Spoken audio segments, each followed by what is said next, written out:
Okay. Right. Thank you very much for your patience. I'm pleased to welcome you here now to session 4 of sub-theme 3, which is titled Scaling Up Access to Finance by Smallholders and Their Organizations to Promote Sustainable Landscapes. I'm pleased to announce that we have a very distinguished and diverse panel here today. We have Mr. Alfred Gichu from the Ministry of Environment and Forestry of Kenya. He is Head of Forest Conservation, Forestry and Conservation Directorate, and he will be our keynote speaker for today and join us in the panel discussions. We have Mr. Garo Patmanian of the World Bank. We have Mr. David Brand, the New Forests Chief Executive Officer and Founder.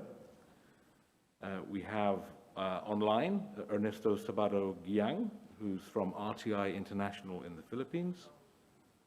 We have Mr. Alex Freeland from Komaza here with us. Online we have Mr. Petri Lehtonen of Particip. Here with us in person we have Mr. Gustavo Sanchez Valle, he's the President of the Board of Directors of the Red MOCAF in Mexico. That rounds off our panel for today. Just briefly outline what we're going to talk about in this session, and we're running a little bit late, so I'll keep it very brief. Smallholders, small and medium-sized enterprises and communities in low-income countries have historically struggled to access finance to improve and scale up sustainable practices. In recent years, greater attention has been given to government and market incentives for stakeholders operating at landscape level. These include a number of initiatives focused on producer organizations and SMEs to help them improve their skills to properly value their assets, integrate into value chains, scale up their operations, and develop sustainable businesses in the forest sector. This session will take stock of these recent developments, lessons learned, emerging good practices, and the work that still needs to be done. So I'll move straight on with the program and invite Mr. Alfred Gichu up to the podium to give us his keynote address. Thank you, Mr. Gichu.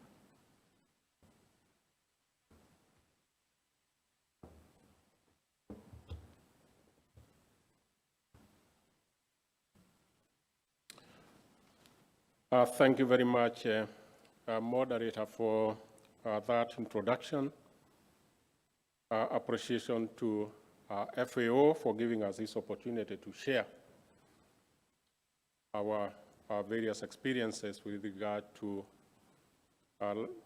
land restoration activities, with regard to the need for us to scale up finance to support especially one of the key stakeholders that you seek to take up responsibility for delivery of national restoration efforts. Again, thanks to Korea Forest Service for an excellent hosting of this event that we have in Seoul, a beautiful city.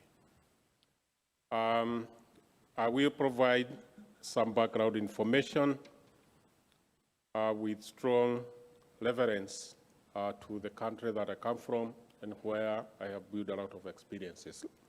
Let's move to the first slide. Kenya is a low forest cover country.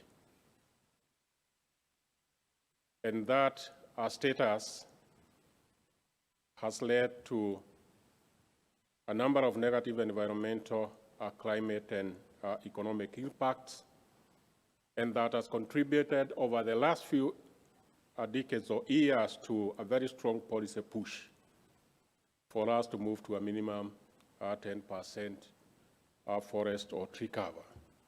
And as part of that push is a presidential directive that directs the stakeholders in the forest sector to accelerate the achievement and maintenance of a minimum 10% tree cover.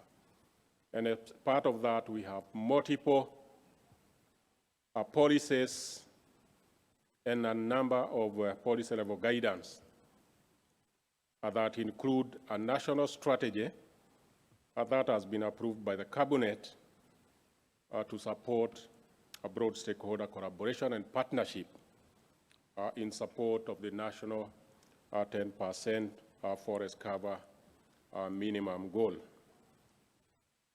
But the strategy that I've just talked about is a strategy for strengthening collaboration and partnership. It's about shared responsibility, and that will be implemented through a process that seeks to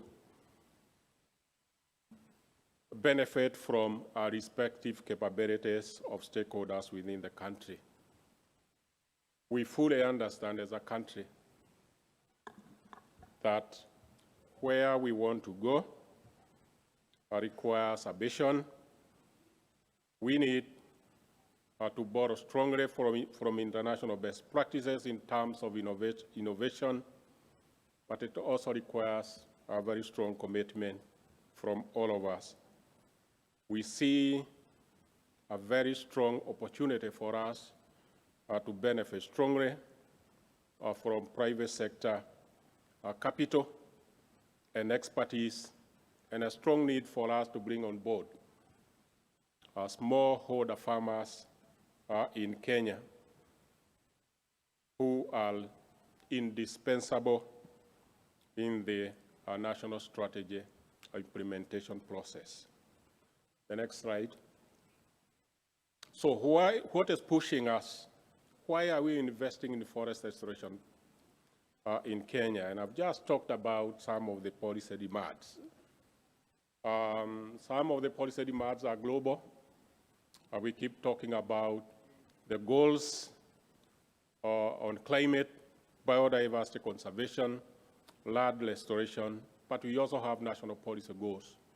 We have a constitution that requires that we move towards 10% forest cover in the next few years. We have a vision that directs us towards that. Also, we have climate, environment, and forestry policies that also demand transformative approach to the way we do business. We recognize forest as a foundation pillar in Kenya. That is important for the success of agriculture, tourism, manufacturing, and energy that drive most of the economic activities. But we also seek to enhance the ecological integrity of the forests that we currently have and their functioning. And then we are talking about the global planetary crisis, climate change, biodiversity loss, and landscape restoration. But we cannot run away from the need for all of us to work with the community and support them in enhancing their resilience to climate change. We need, or we seek to broaden employment opportunities, diversify incomes, and improve livelihoods. The next slide. So the strategy in Kenya has a number of key areas of interventions. We want to support mass production of seedling for scaled-up restoration efforts. There are immense opportunities in the agricultural landscapes, in the arid and semi-arid lands for tree growing.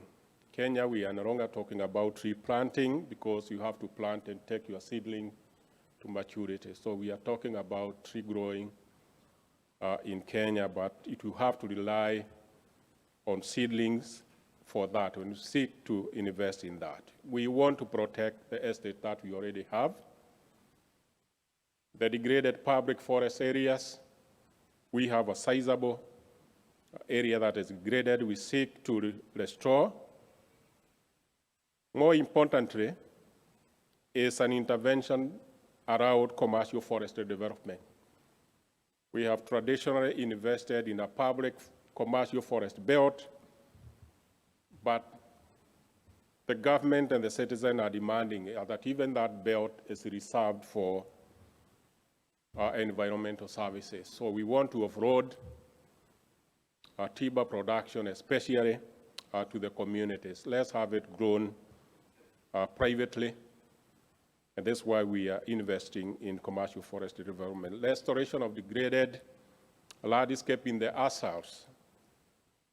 This is where livestock, most of pastoralism is practiced. This is where our national parks and game reserves are located. They are grasslands, but that can benefit strongly from investments in landscape restoration. Beyond there, we also have restoration activities around greening of our infrastructure. These are the roads, these are the railway lines, these are the schools and other government institutions that we have in the country. But we are also talking more and more about restoring our urban landscapes. Public awareness is an integral component of that, and as part of our wood production and sustainable utilization, we also have an intervention allowed improving efficiency. And the bottom line is a need for us to mobilize additional resources. I talked about abatement area. That abatement requires that we also mobilize additional resources to support our work moving forward. Next slide. So how do we proceed? How are we proceeding as a country? It's about doing things differently. The way we are doing, the way we are operating as a PUMET cannot take us to where we want. We need to scale up interventions. We need to scale up investments. We still think a strong need for the process to be government-driven. But we are talking more and more about broadening our stakeholder participation. And as has been shared earlier, we are particularly in Kenya talking about broadening stakeholder participation because of the land tenure system. Kenya land is owned, yes, partly by the government. We also have community land. And a big part of Kenya, the land is private. And you can see the need for us then to have the private sector and the communities be part of the national program that we've been rolling out. Mobilization of adequate and predictable finance, strengthen private sector engagement and community participation, and we also want to strengthen forest and tree tenure security in the country for reasons that I've just talked about. Especially in those land tenure systems that are community in nature, we have seen a situation arise that is normally called the tragedy of the commons. We want to extract, but nobody wants to take responsibility for restoration. The next slide. The role of smallholders in the country. As we speak today, the smallholder tree farmers, they produce about 50% of the wood requirements in the country.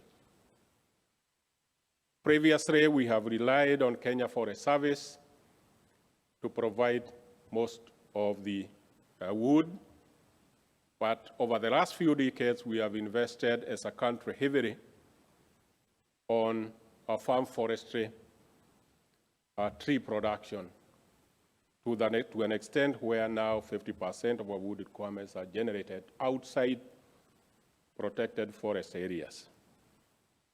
But that said, we still see very strong opportunities for enhanced production, both in agroforestry and commercial forestry. We have situations in the country where opportunities, especially for commercial forestry, are extremely attractive. But as we discuss this, there's need for us to support those farmers so that they can take up the international best practices in production and utilization of timber, and for them to transition to a sustainable, economically rewarding, so that they can invest in efficiency and inclusive value chain. We also seek to interest our communities, to interest our smallholder investor, to invest in commercial viable businesses, which, as we have been discussing in Seoul, is a key to sustainable and resilient landscapes. The next slide. There are a number of challenges that have manifested in the process. Some of our smallholder producers, they are farmers, they are limited business development capacities. They are not very well organized, and their management capacities are equally limited. The scale of operations is such that it cannot, as it starts now, deliver on our national wood requirements. We have an expanding population. We are an expanding economy, and we need to continuously provide an opportunity for most of these wood products to come from public lands through commercial forestry. The scale of operations, we need to scale up. Most of them do not have a lot of information on the markets, natural resources use and management. They don't have a lot of access or awareness to processing technologies. And here again, we are talking about modern, efficient processing technologies to avoid what we have witnessed in the past in terms of wastage. Conversion efficiencies sometimes go as low as 20%. And then we also need to strengthen, as I've said earlier, the land and forest tenure rights. Insufficient capacity to access markets and lack of integration among market participants along the value chains. We also need, and that may not be fully available, to enhance our understanding of the standards that are needed for investments. The markets are becoming especially quite sophisticated in terms of quality of wood that we are delivering. It's important that the producers themselves have this information in their fingertips as we move on. The next slide. So what are we recommending? A lot of training so that the smallholder farmers are able to invest in bankable businesses. We want to link the investors with the project developers. We want to mentor the tree growers in approaching sources of finance. And we have a banking industry in Kenya that is fairly well developed to take up this responsibility. But we also want the smallholder farmers to be better organized in a way that they can inventorize their collective resources and access markets as a group. Do they understand the value chains properly? It's an area that we need to put in additional resources so that we can address the obstacles to their development and enhance their contribution to the climate change goals, the national development goals, but also in the context of sustainable development goals that we refer to quite often. The next slide. Now, as part of the capacity development programs that includes the smallholder farmers, and I want to thank the FAO and other UN agencies here. We have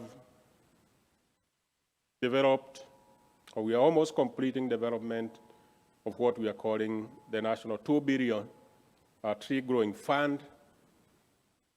That is a national-driven fund, and that seeks to accelerate the achievement of the national 10% forest cover. And what we want to do, we want to make sure that we have within the country sustainable finance that is able to sustain strong partnerships that can support strengthened governance as part of Kenya's commitment to the global and national goals that I've referred to. So the National Tree Growing Fund, we want to use it as an opportunity to enhance production of good quality seeds and seedlings in the country. We want to support our national research institutions that have capacity, but that is not strong enough to support these scaled-up efforts so that they can produce seeds. For seedlings production, we want that to be taken up both by the government agencies and the private sector with interest and capacity to support us. We want to pilot and scale up our technologies within the country for tree growing, invest heavily in mobilization and sensitization of the public. We are dealing with the two government levels in Kenya at the moment. We have the national government, we also have the county government, and especially for the county government, we want to invest heavily so that they develop land use plans that would allocate land for forestry development and other infrastructure, value chain infrastructure to scale up investment. Public-private partnership financing mechanisms is also an area we want this fund to support. Mainstreaming of tree growing across the country. And we also want to operationalize as part of this an innovative forest financing instrument that includes incentive schemes on payment for environmental services so that the private sector can be comfortable to engage, so that the private sector and smallholder farmers can engage effectively and invest in forest restoration actions. With that, I want to thank you very much, and moderator.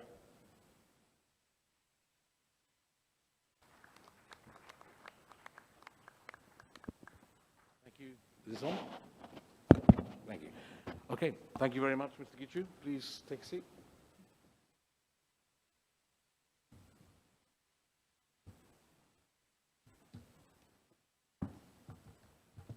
Okay, so just thank you. That was a very interesting and informative presentation. Just to go over a couple of the key points there from the Kenyan context. The 10% goal for national tree cover, which is driven through international commitments and national policy, demonstrates a huge potential for the country to benefit from private capital, particularly to bring small farmers on board to help achieve this goal. 30% of the tree cover managed in Kenya is held by smallholders. There's clearly a strong opportunity for agroforestry and helping smallholders access commercial opportunities, but they have limited capacity, scale, market awareness, And there are efforts underway in Kenya to help address these barriers to a smallholder entry into the forest industry through cooperative banks, equity banks, and now through the 2 billion tree growing fund, which is delivering substantial and ongoing efforts to help smallholders enter the forest industry. So I'll now hand over to our distinguished panelists, and in turn, I think there is, most of you have PowerPoint slides prepared. And first of all, please could I invite Mr. Garo Batmanian for your intervention. Thank you very much.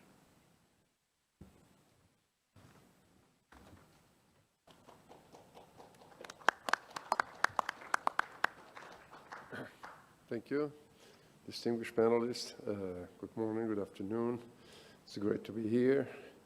For this session, I want to talk the case of the dedicated grant mechanism, which is part of the program that we do as part of the Forest Investment Program, that the bank is one of the implementing agencies under the Climate Investment Fund. But what I want to focus on is the lessons learned from that program in Mexico. I didn't know there was going to be another example in Mexico, but I want to draw the lessons from this one. So can I have the next slide, please? Thank you. The dedicated grant mechanism is a fully participatory process. Once the NGOs have been selected by the government, we work with them to define what do they want to do. So it's completely bottom-up approach for them to decide to do economic activities. And we had 3 clusters. We had in Yucatan, we had in around Oaxaca, and also, in the west part of the coast. I'm going to give few examples. I cannot give all the examples, but just to give you a gist of what we did and the points that I'm trying to make. May I have the next one? So, this is one supporting a coffee production. It's sustainable coffee done in agroforestry by a community. I think this one is in Oaxaca. Next one. Next one. So that's what we is. You see, the forest in the shade is part of it's a small scale, but it's part of our agroforestry program, and it's focused on quality. So we sell it a better coffee, a premium coffee, and it's labeled as from the communities. The small communities provide their coffee to the government agencies or other cooperatives, and the organization is currently focused on promoting the renovation of cafezales, which are the respective production there. Next.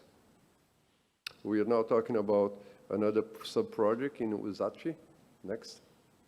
This one is the strengthening of capacities in forest productive chain through the production of commercialization of charcoal from the Union Zapotec, Chinaltec forest production communities on the Sierra Juarez, that's in Quintana Roo. It's a long name, but it's in southern Mexico.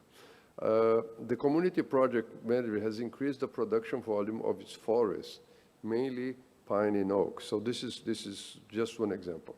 In the case of the to date, only 50% of the production is sold locally. With financing from our project, we seek to, and we are now already taking advantage of the remaining 50%, and we are now producing more in a more sustainable way as well. This sub-project extends out to seeking production with low carbon technologies. We're making more efficient cleans as well, so we're looking at the value chain as a whole. So we have more coal per public, more efficiency, more burning efficiency to make coal, but also we're managing the forest better. So basically you are using far less wood, but it's something that they still need to do it. Next one. This is all selected by them, right? It's not we decided. So then in Ecotochitlan, that's hard to pronounce. That's in Yucatan. The objective of the sub-project is to increase accommodation and space, improve the administration of ecotourism once promoting through market strategy, etc. You see different types of investment. On this one, with is participatory diagnostics, reduction of creation of tourist products, so we didn't have it, the marketing strategy, come and visit the community, what the community can do, can we have people doing handicrafts to support the community? So you see 3 different examples here, right? You see one example which is on forest, one is on agroforestry, one is on tourism. So as long as you have a landscape approach and the community, the small communities, the local communities, they decide which they want to do. We help them develop the business plan. We give them the technical assistance, as it was heard before, that is necessary to make it bankable projects. And we provide them with the initial seed grant for them to implement the project, but also do the capacity building and the technical assistance. And they have implemented the project properly. And all of them are having good rates of return. They are doing well. So the question that I want to put forward here, because we're talking about financing, is why this has not been scaled up. It worked. People, we proved it worked. We keep calling it a pilot, but something happens that the pilots are not scaled up. And the pilots are not scaled up because we're not necessarily looking at conditions necessary to scale the pilots up. We just hope that the pilot will scale up in itself. And we may have to look at the conditions better. So in this particular case, we took a look at the conditions. If you can go to the next slide, which is my final slide, is that participatory, the lessons learned, which are the good ones, participatory process work, but it takes time and we have to be patient. We cannot think that this is like the businessman coming here and getting done in 2 weeks. There are cultural issues. There are cultural aspects that has to be taken care of, how decisions are made in the community, who has to speak, how long it takes to make that, and we have to respect that. Technical assistance for business plan and implementation, that's what we heard before. We can help it, make it a bankable project and implement that later. The other one is that we need a group of stakeholders to be economically viable. And we heard this in several other places. Sometimes we don't have the economy of scale to get the market. If only one smallholder is going to produce sustainable or good quality sustainable coffee, is not enough to reach the market. I'll give you one. I'm citing here to give you one example of completely different thing. When I went to work, when I was working in Brazil, and we produced it Heart of Palm, which then we were very proud. The community went there to one supermarket, and they said, oh, this is a very good product. I want to buy this product. And they said, and then we asked, how much do you need? And they told us the volume. I says, great, that's what we produce a year. And then he says, no, but then you're not understanding. That's what I need a week. Because I cannot put a product on the shelf for 1 week, the customers likes it, and then for the next 51 weeks, the customers keep asking, where is that such good product? We are going to look bad. So we didn't have volume enough to supply one large supermarket in Brazil. And so we need to, the third point is we need to group the smallholders, sorry, it's a typo here, to be economically viable, to have a scale enough that we can participate in the market in a better way. Finally, we have to think of complementing income. In some of these projects in Mexico and elsewhere, we can consider that if it's part of a payment for environmental services because you're maintaining the water, you're maintaining other carbon, you can get some payment to complement the income with payment from environmental services, right, et cetera. What are the challenges? The challenges are the ones that I just mentioned quickly.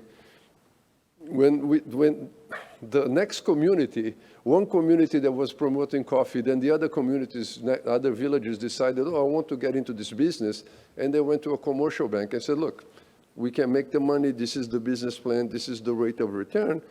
Then the bank says, what's your collateral?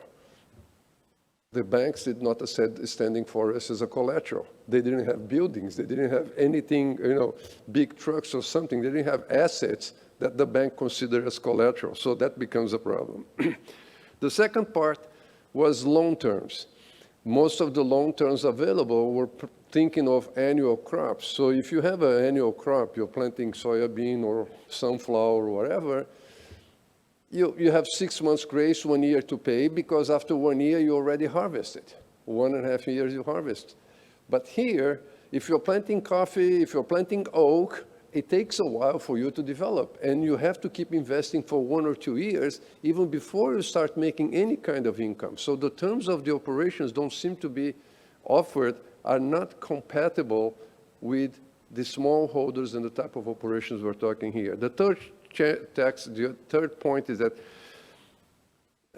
we have subsidies for agriculture, and OECD decided to calculate that $500 billion of harmful subsidies going for agriculture, but we don't have a subsidy or a tax break. Maybe if the community is producing sustainable coffee, we should consider that maybe that can be a subsidy for a loan, or that could be considered part of, give a tax break for the production until a certain level. Those things are not there. So it also hinders the possibility of making income.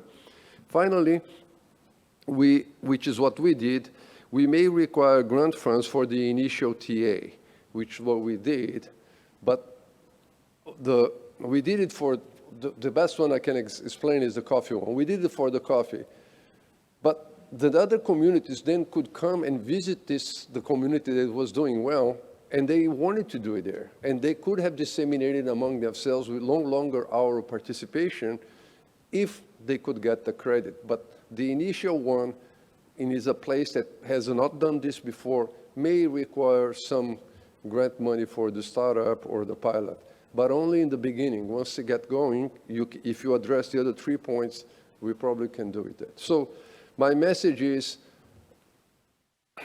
smallholders can and do generate good businesses. There are certain particular aspects. If we address certain particular aspects, they can participate in the economy, they improve their livelihoods, they maintain the forest. As long as we address those topics, it can be done. Thank you very much.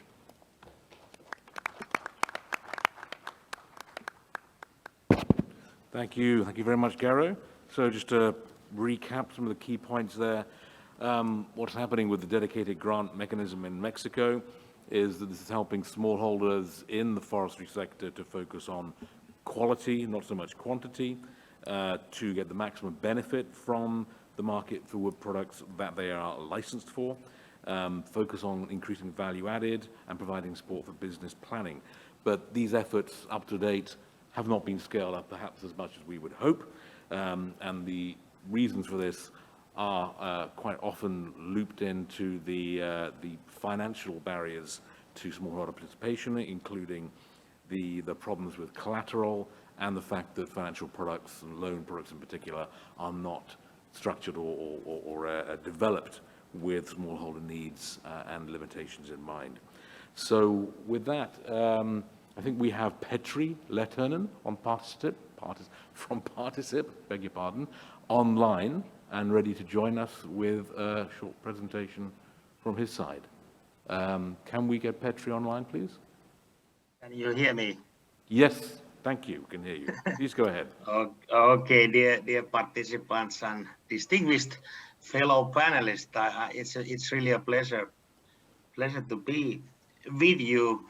Even it's a pity that I cannot be there in person.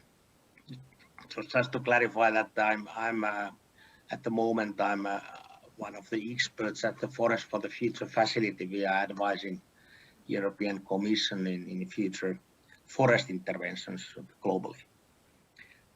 So I think that just listening the fellow panelists, I think that we all agree that we have really emerging need for investments, more investments in forest landscapes, and well, meaning forest land restoration, plantation development, agroforestry, and overall sustainable forest management. At the same time, actually there is lots of money in the world. There are like many development finance institutions, and there are many funds private funds, other investors who have made pledges to invest in forestry, in especially in developing countries. I think in Glasgow there were many pledges made. But however, I guess this is the problem that we tackle here, is that especially in the poorest countries, there are really limited opportunities for investments, and the risks are too high, I guess, and really the number of bankable projects, it's not that high. So the question is, what can we really do to make forest businesses bankable? Next slide, please. So I think the first point that we have already heard is that we really need value chains. We need to value the forest assets and generate benefits, whether it's wood, non-wood forest products, or ecosystem services, as long as there is a kind of real mechanism to add value and generate benefits. And here, if we think, I just pick up some points very briefly. So first thing is scale. I heard already a mention on scale. So the scale is needed in actually along the value chain in many different parts. And first, I think the smallholders. We talked already about smallholders organizations. So it's important that we can scale up the producers, and all these efforts to organize the producers are extremely important. It also thinks that there are communities who are managing forests. So it's important that these communities, that they become like companies. They will have commercial structures that can be scaled up. That's the key issue. Well, if we go along the forest, let's say the value chain, I have here, you can see the example, there is actually a wood value chain, but also could be non-wood product value chain. We need scale in processing. If we look at the companies, it's important that we have some, let's say, serious companies, maybe a little bit bigger companies that really can put in some patient capital, really can invest in technologies. And if it's a question of wood, something that they will have a higher wood pay capacity. This way they can pay more also the smallholders of the resource, and they can use the raw material more efficiently and can have a better access to markets.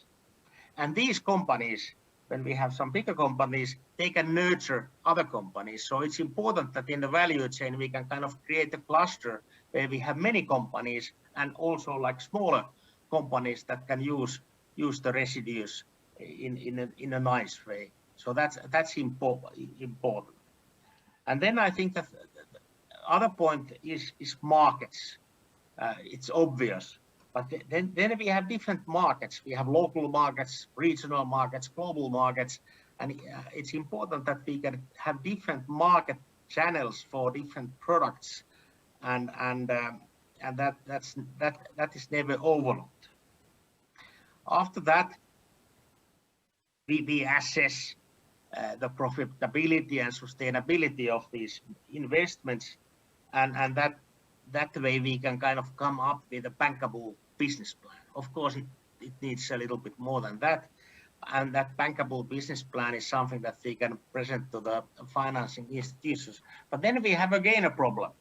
We already mentioned that when we go to the, like Karo Patamanian mentioned, when you go to a local bank, well, you need a collateral, or maybe just the terms are not very good. Money is very expensive, loans are very expensive, and they are very short term. So these local financial institutions end up probably financing only working capital, and this kind of serious long-term investments doesn't take place. And then when we have funds, let's say bigger investors, development finance institutions, yes, they have money, they can give nice financing, whether it's loan financing or equity financing. But normally the ticket size is very big, so it's a big sum of money, and the projects probably are not that big. So here the important is the role of intermediaries. I think in our first presentation from Kenya, this was mentioned. So we need local banks, maybe also producers organizations or industry associations who can act as intermediaries and further lend these financing, further finance like smallholders or producers organizations.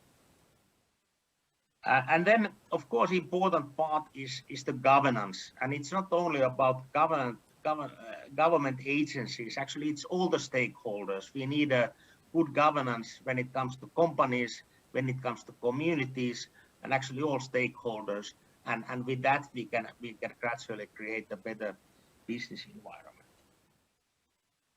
So I was advised that we will have very short stake here in the beginning, so I'm not going to talk too much. So I was just scratching the surface here, and I must say that I was privileged to work with an FAO team, Marco Boscolo and Alex Bra, and we prepared a learning guide for forest producers and companies, how they can prepare a bankable business plan, what is needed. And this was very much based on our practical field experiences in different countries, for example, Kenya that we had here. So that was a very important example for us. So I wish that after this, we can have a good discussion on this topic, and I'm here waiting for your questions. Thank you very much.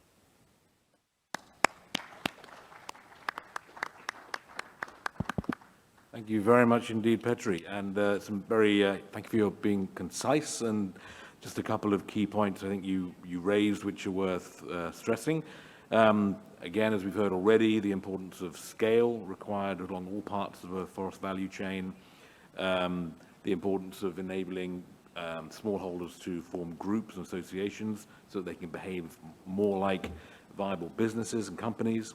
The areas of support that is required to maximize the effectiveness of group associations in the forest sector, including enabling governance and business environment, the market outlooks and studies, financial analysis, risk assessments, including environmental, social, and governance risk assessments, and the fact that smallholder groups will need intermediaries to help them achieve these, or to help them deliver these services. Thanks very much, Petri, and we can move on now to our next speaker, which is Alex Freeland. Alex, please.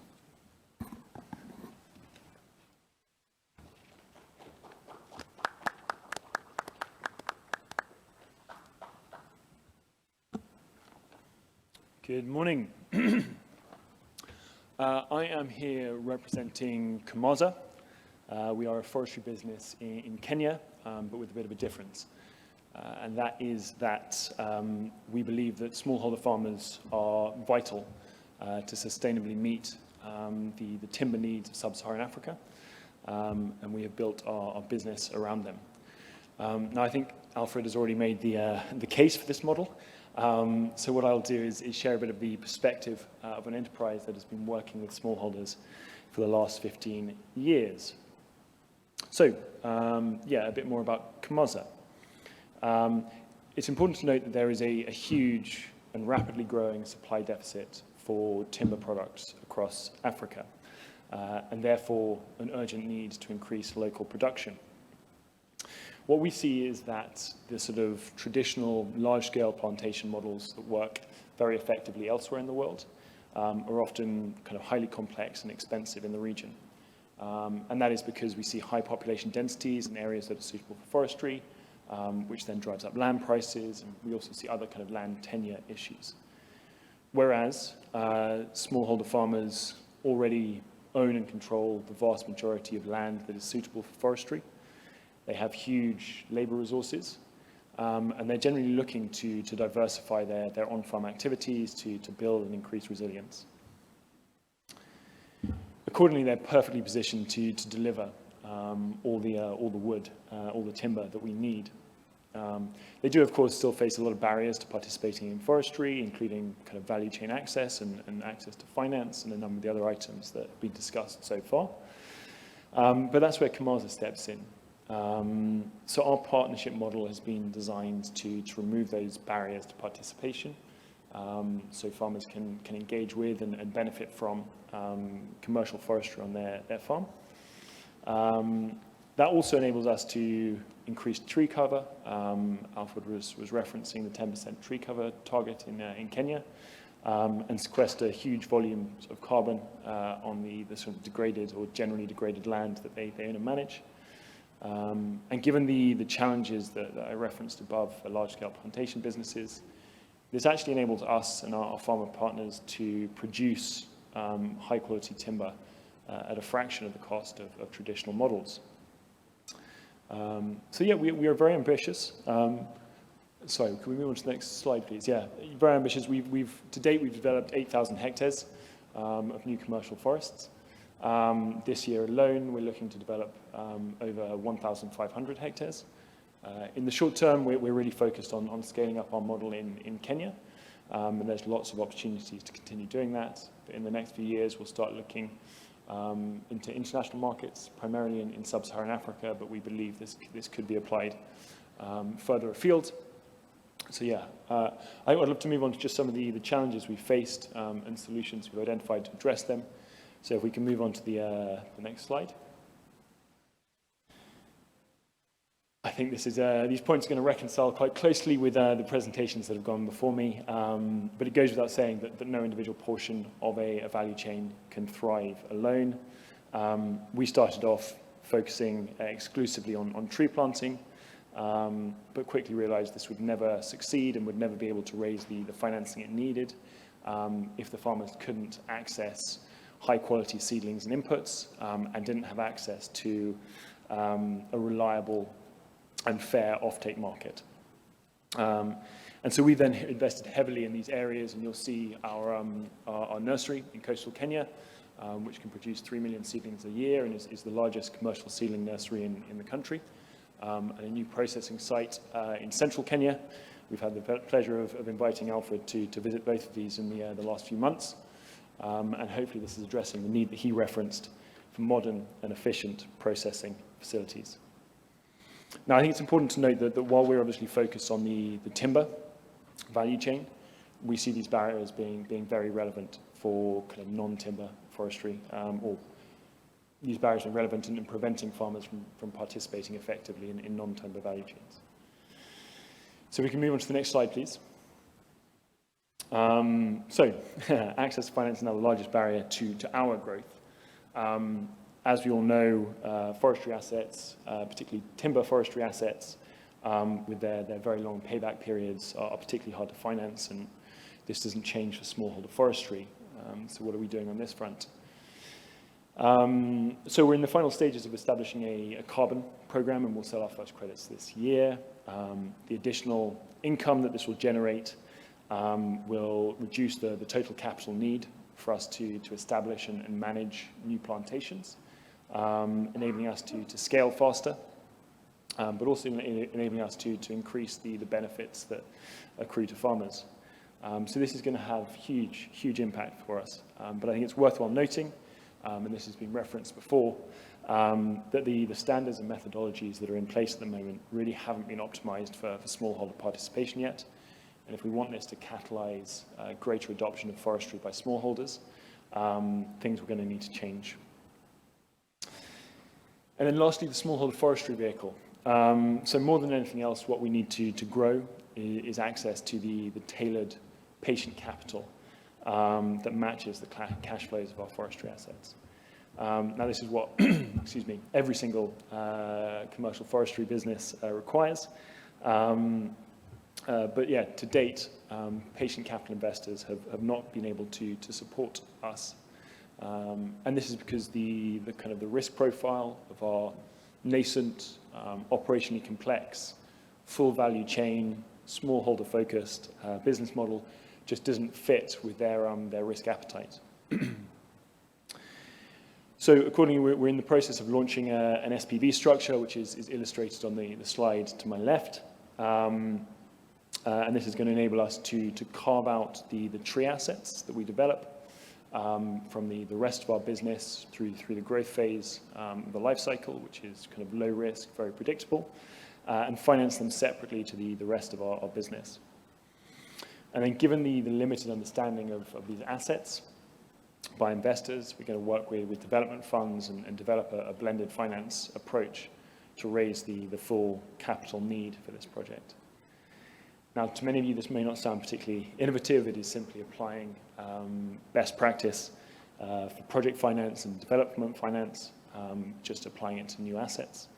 However, the challenge really is designing and structuring an SPV that accounts for the unique nature of these assets, distributed widely across tens of thousands of farms, all with individual land ownership, and then also the stakeholders involved.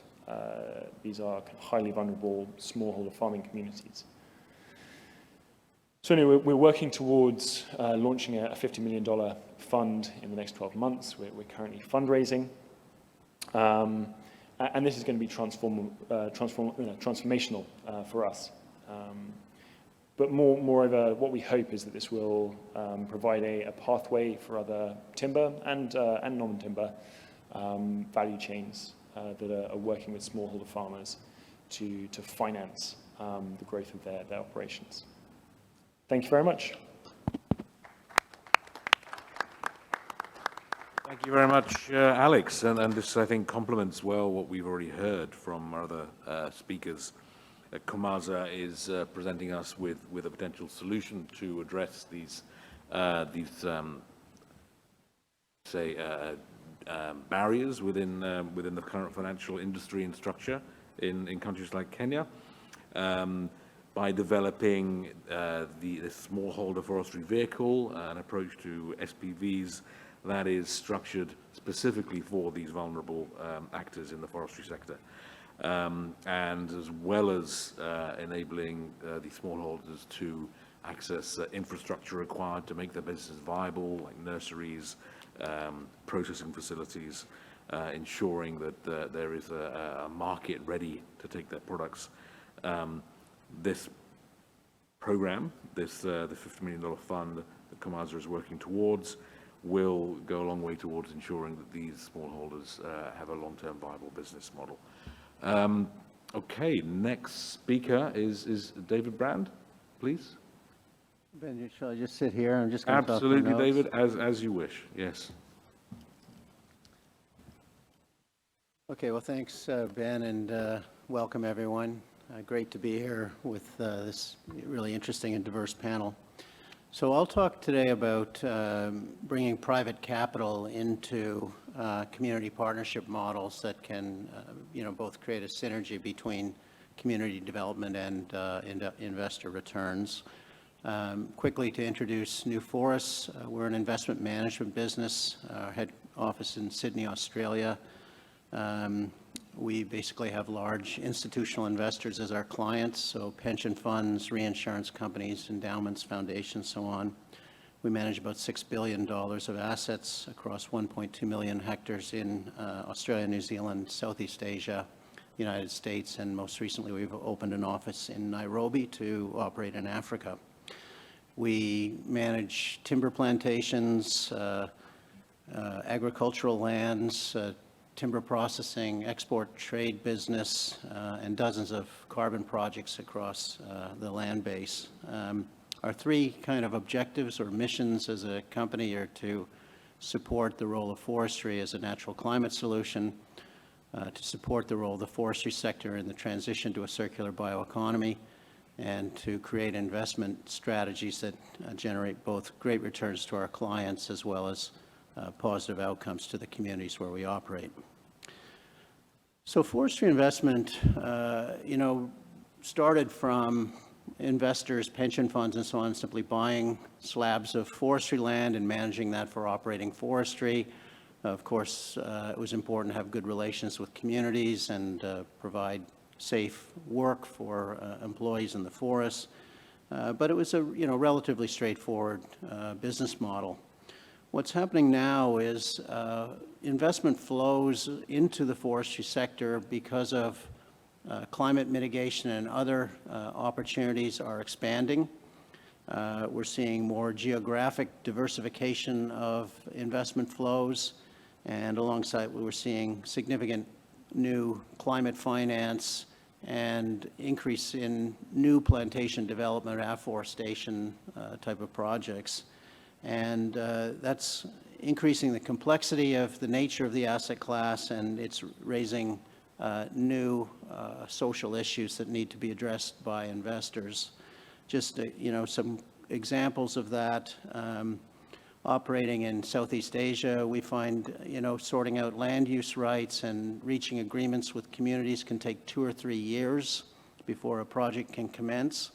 And that, in economic terms, is a significant transaction cost to investors and tends to repel investment.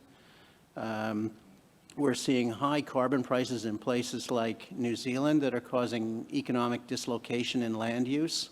So New Zealand, with a carbon price of 80 New Zealand dollars, or about 56 US dollars a ton, most sheep farming countries are better to just be planted up with trees. And of course, a lot of the farming community is opposed to that. And so there needs to be a much different approach to thinking about how land use change can be done. Social issues, bringing in labor from outside rather than local labor. It's important, really, that investment generates economic development to the communities where we're operating, not based on imported labor.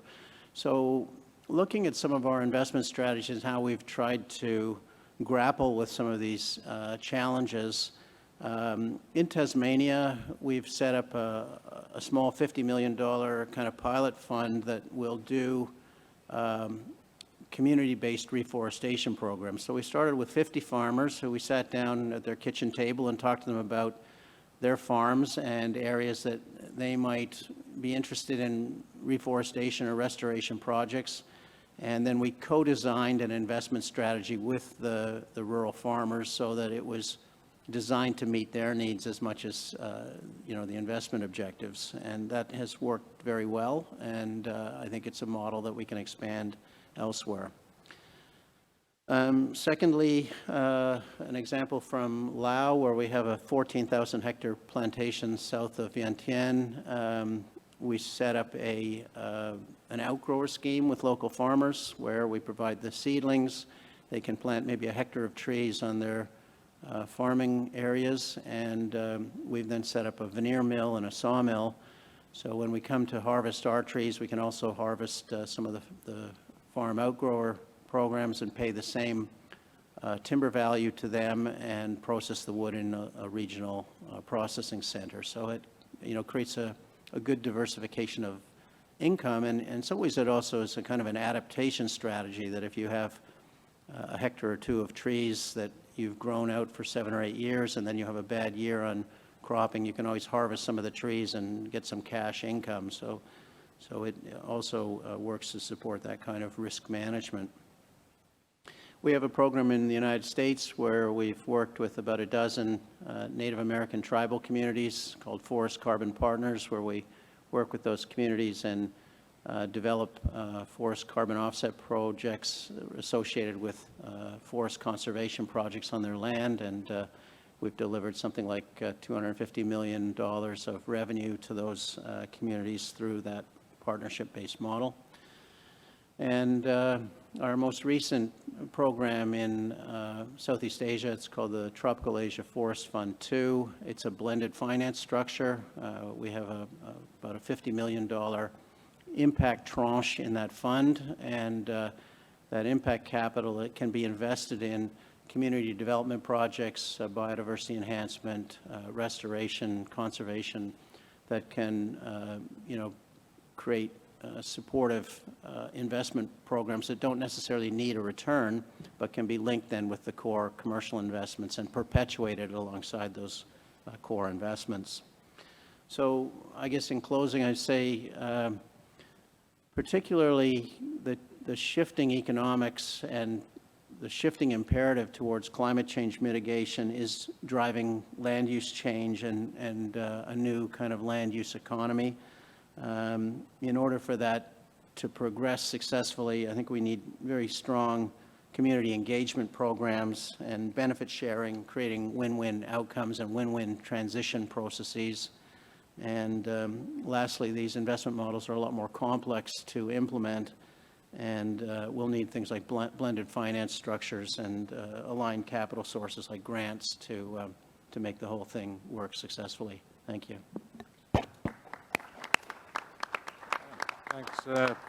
Thanks very much, David. And I think a focus on how the forest investment industry has evolved over the last few years is really quite an important angle to understand, that it's become much more complex in response to the climate crisis, as well as in response to the more complex requirements and standards that consumers demand and investors demand from the forest industry. And the New Forest's range of approaches to try and respond to this, including co-design investment plans with groups of small farmers, a model which has potential to be exported in a number of different countries around the world. Outgrow program in Laos, which through supporting farmers to plant trees on their land, then associated with the New Forest plantations, can be supported in realizing that the value of those small plantations as a means to diversify income of smallholders, and the TAF2 impact tranche, which can bring a wide range of co-benefits to the wider portfolio of forest investments. So thanks, David. We are probably going to be quite limited for discussion time, but we have two more speakers. One here with us on the panel here, Gustavo Sanchez Valle, please. And Gustavo will be talking in Spanish, so please have your earpieces ready.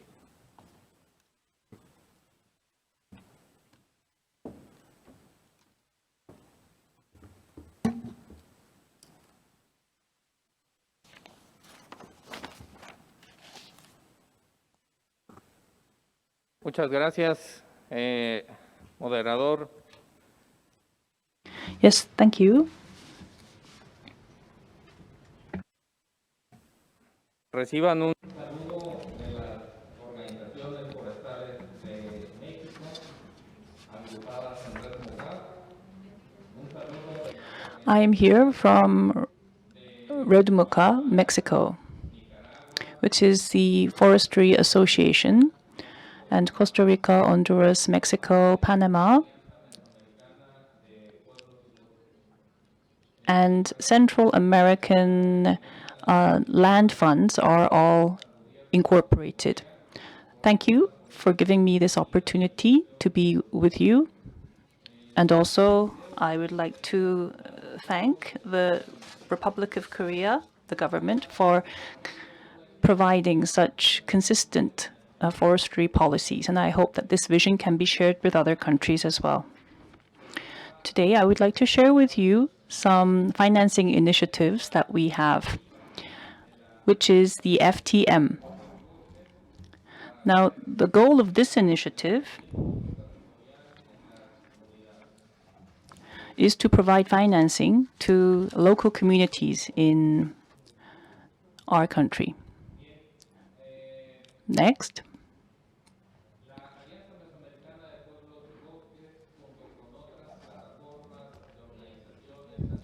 Now, the AMFP works with other organizations and agencies on a global scale to do multi-asseted analysis to see how the funds are flowing and how financing is being done. And we were able to find that most of these systems, the financing systems, were scheduled and led by governments and agencies, and they were focused mostly on cutting carbon and reducing carbon emissions.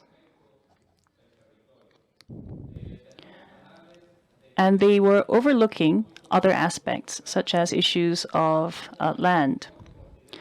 Also, there are high costs that were incurred in this process, and this process is extremely complicated and overlooks issues related to forestry. And although there are needs and demands, it's quite, there is a huge need to encourage more participation.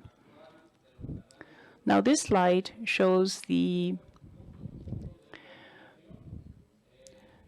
flow of various finances related to forestry.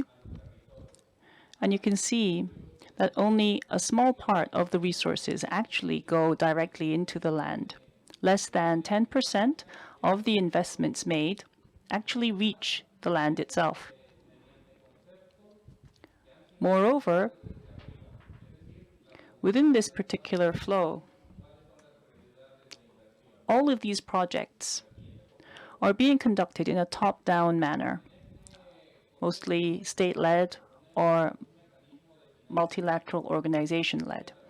And so our proposal is as follows, is that the locals, their communities, need to be directly supported, and also we need to support their rights and create a channel which is low cost and also is more transparent and also shows us measurable deliverables, which can also address issues such as deforestation and also help the restoration of forests.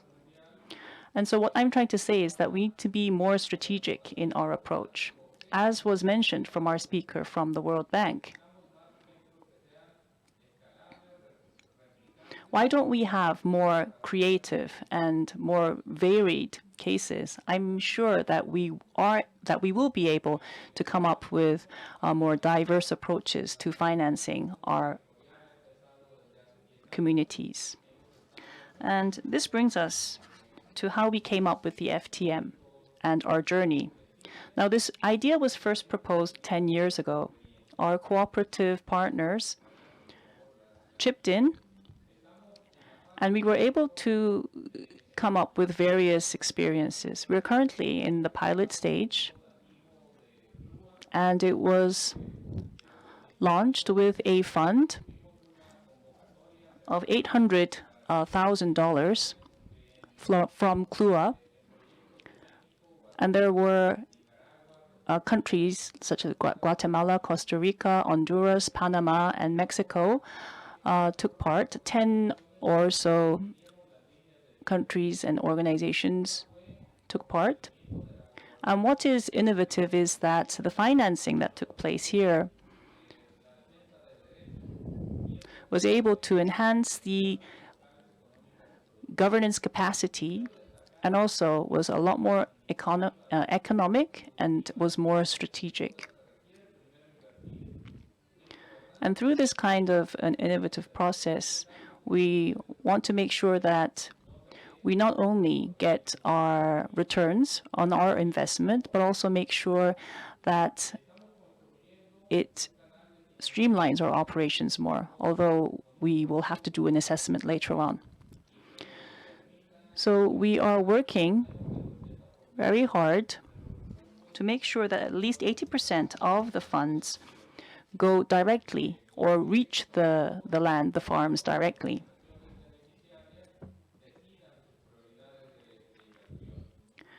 And also,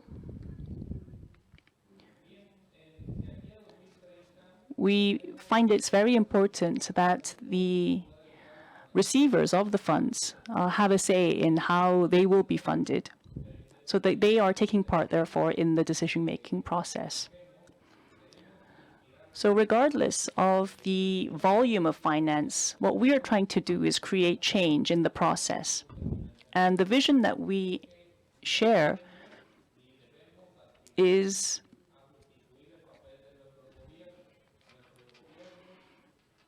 that we do not want to replace the government. That's not the vision that we have.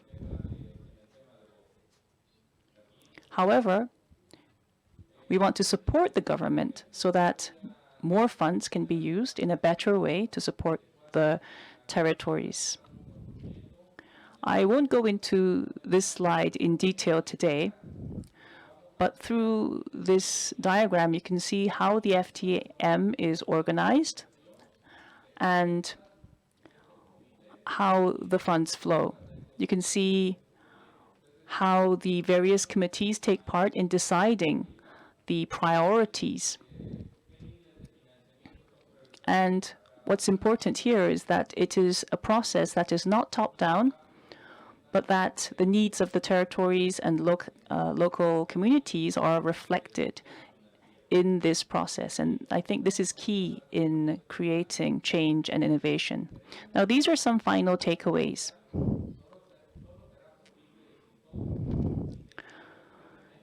If this kind of financing mechanism is to be successful, we need to, first of all, ensure the rights of the players. And also, we need to invest directly into the value chain.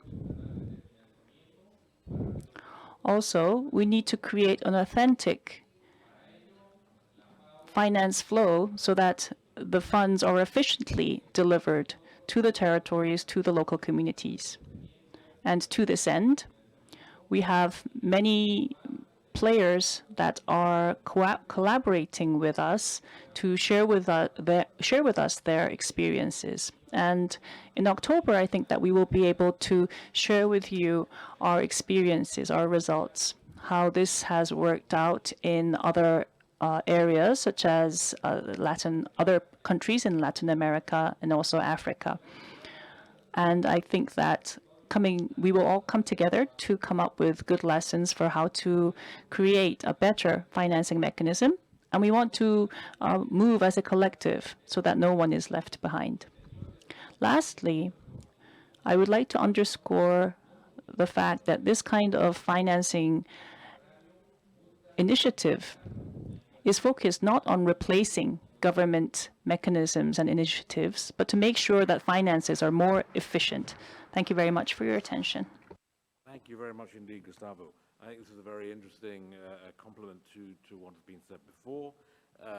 The work of FTM in helping to support governments in tailoring the delivery of public finance to forest-based communities, addressing the problems that have been observed over years, that many of these finance flows, particularly recently when they are focusing on incorporating climate finance, often overlook complicated land issues at the local level, are high cost, are complex, and need to encourage more participation. And so we look very much forward to the outcome of, as Gustavo said, later this year, of experience in Latin America and Africa through this $8 million fund from the Climate Land Use Alliance.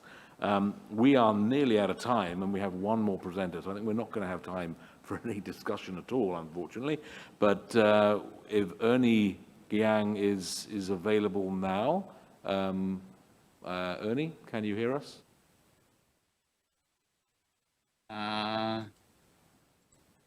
Can you hear me? Yes, we can hear you. Okay, Ernie, please go ahead. Yeah, can somebody do The slides will come up. Here we are. yes. Yeah, I think I sent my slides earlier. Yes, they are here, Ernie. Please go ahead. Can you see them? I can share my screen. Yes, the slides are being there, I see it. Okay, thank you. projected.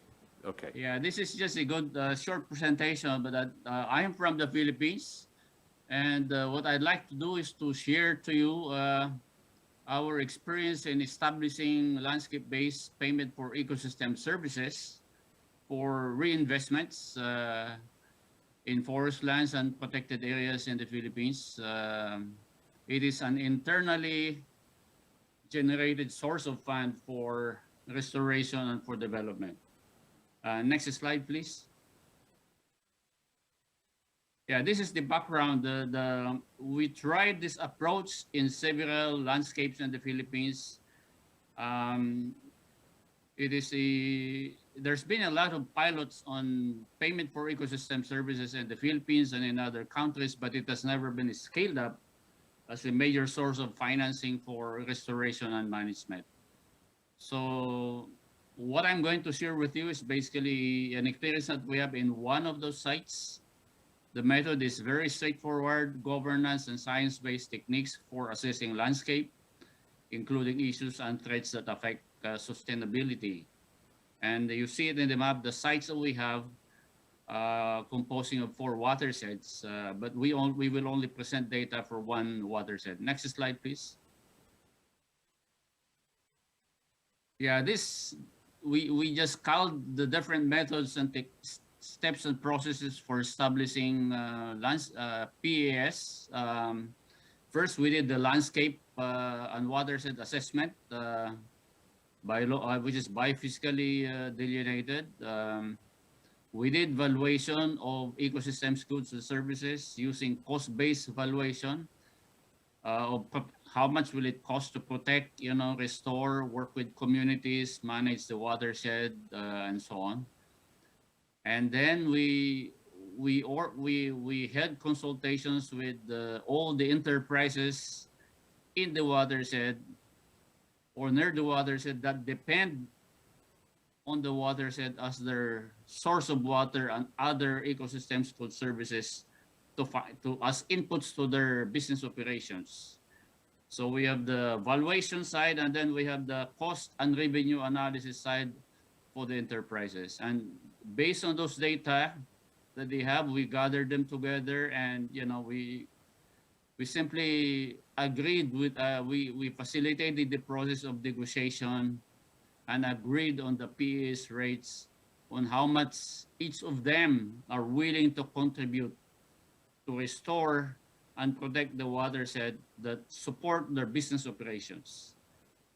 And of course, the agreement was provided, was laid down, endorsed by the board, by the respective boards, and agreements were signed, including the setting up of the collection and expenditure system, and agreements on where and how they will reinvest their funds within their watershed. And that's basically the process for landscape-based process in establishing payment for ecosystem services. And the results are pretty much straightforward. If you see in the slides, for instance here, the major ecosystem services that are being used are water, recreation, and soils. Recreation mainly from the unique attractions in the sites. And these are being used by 112 enterprises in 6 industries. And one of these big industries, of course, the Dole Philippines, which produces pineapple, bananas, and other fruits. Most enterprises are not paying the use of ecosystems, goods, and services as inputs to their business operations. And when we did compute the annual discounted cost per hectare for cost of protection, restoration, and management is about 1,400 per hectare over a period of 10 years. And for water, for instance, which we do the calculations, is the cost per unit of water per cubic meter is about 0.008 centavos US dollars. And what we have found is that payment for ecosystem services is a major source of internally generated fund for protection and restoration. We have worked with 112 enterprises, 64 actively participated in the whole process, 34 signed agreements, 39 signified commitments, and for the total costs for the 10-year projected cost for restoration and management of the watershed, we were able to get commitments from the 34 enterprises who signed agreements for about 7% of the total cost. There's a potential in this case to really generate more PES revenues from the other enterprises, but the process was stopped because of the pandemic effect back in early 2020. And there was so much interest on the part of the local governments, and so 2 provinces signified interest, and we helped them develop provincial policies for scaling up in the watersheds within their province. And as far as I know today, one of them has signed the policy for scaling up. And the conclusion is that if we use cost-based valuation, which is easy to understand compared to other methods of valuation for watershed, combined with cost and revenue analysis of the private companies, just to determine the level of profitability as a basis for negotiation, it is actually a major source of funding for protection of the remaining natural forest, restoration of degraded areas, helping communities establish perennial-based agroforestry, and helping them access social and infrastructure funds for their own development. Thank you very much for this opportunity to present what we learned from the Philippines. Thank you.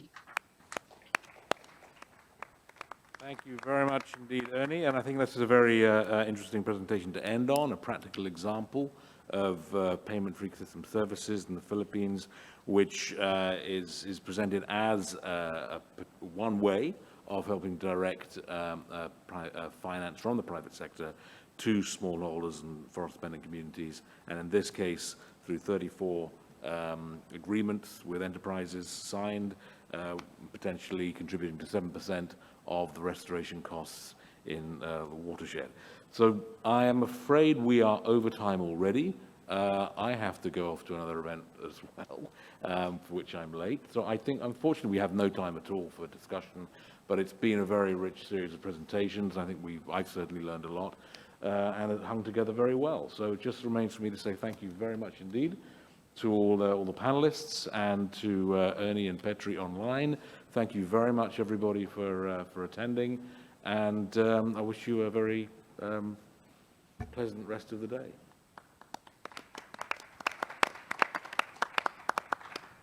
And if we have been asked by Korea Forest Service to stay here for a couple of minutes to be felicitated or something.